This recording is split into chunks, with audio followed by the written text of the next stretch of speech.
Happening right now, a Cherokee County plant nursery is cleaning up after a massive fire.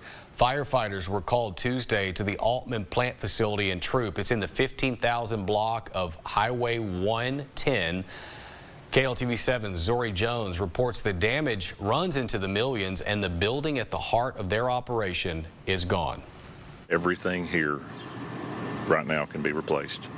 I can't replace human life. James Valentine is the operations manager at Altman Plants in Cherokee County. He was almost home when he got the call. His business was on fire. We got here, it was totally engulfed. 6 fire departments and roughly 50 firefighters spent the night battling the blaze at Altman Plants in Cherokee County. The fire broke out around 6:30 Tuesday evening.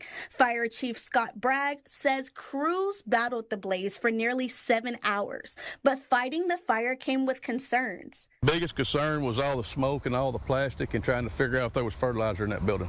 As firefighters battled the flames, employees came back, moving equipment to safety. To drive up and to see people with tears in their eyes and just wanting to jump in and help. You know, we're not just a bunch of employees here. These are family. The soil mixing facility, the heartbeat of the entire operation, is a total loss. The fire chief estimates damage in the millions, but Valentine says they will adapt. We will not be defeated.